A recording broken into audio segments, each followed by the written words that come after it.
Hi, Team 2.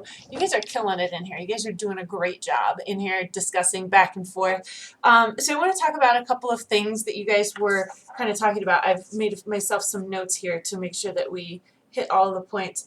Some of you guys were talking about the preferences of male over female and how kind of crazy that is. And it always sort of reminds me of, Henry VIII, right? He had all the wives.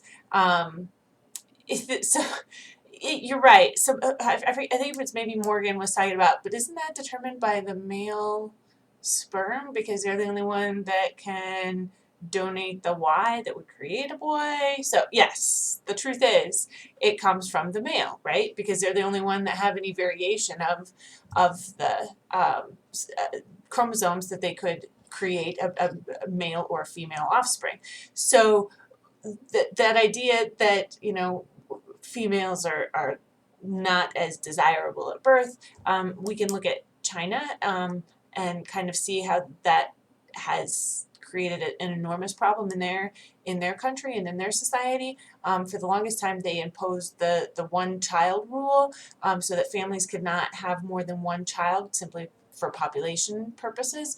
And in the Chinese culture, males are much more desirable than females. And so it's led to an entire generation of really Chinese men without any women to marry. So it's really a serious thing. Then several of you guys talked about differences in siblings, and even though you have the same parents and you were raised in the same house, there's still enormous differences. Somebody talked about, yeah, we were in the same house with the same parents, but our parents treated us differently. And this happens. As a parent, I don't think we intend to do this, but every child is different personality-wise when they're born, and it's just every child kind of needs something different. So certainly, even though genetics are the same, environment's the same, the environment's not quite the same, right? So there may be different rules or different standards of behavior or expectations set for each child depending on that child. I don't know. It's an interesting concept to kind of go over because I grew up with several siblings, and it was always like striking to me that if I ever got a B in school, my parents were like on my case about you're not trying hard enough. Get yourself together and do better.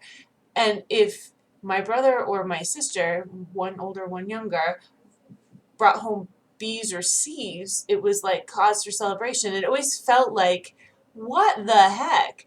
But at the same time, now as a parent, I can look back and realize, the truth is, like, everybody has different potential, and my parents were, really encouraging us to work to that potential. Not necessarily that they expected perfection from me or expected less from my siblings, but they wanted to make sure that we were all working our hardest.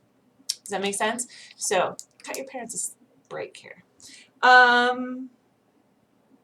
So some of you guys were talking about some of the crazy wives' tales about pregnancy and how to tell the gender. And again, all of these things are really determined within the first, days of conception. Like I want to say gender differentiation happens at like day 11, 14. I mean, it's super quick where that happens. And then the other idea that some of you guys were tossing around is like how bizarre this whole process is to think that there's so many different avenues or ways that things could go wrong, and then suddenly, like, it's all okay. I guess the idea that there's so many opportunities for things to go wrong, and that the reality of birth defects or really serious problems in development are super rare. I agree. That is a bizarre strike. Like, I agree. And the other thing too is, speaking of that whole idea of birth defects, Victor posted a really interesting, it's about a 20-minute video, which is totally worth the time. I appreciate that. Like, I like that. Pull in a few ideas. You guys are doing a great job in this group. I just want to throw that out there. Thanks, guys.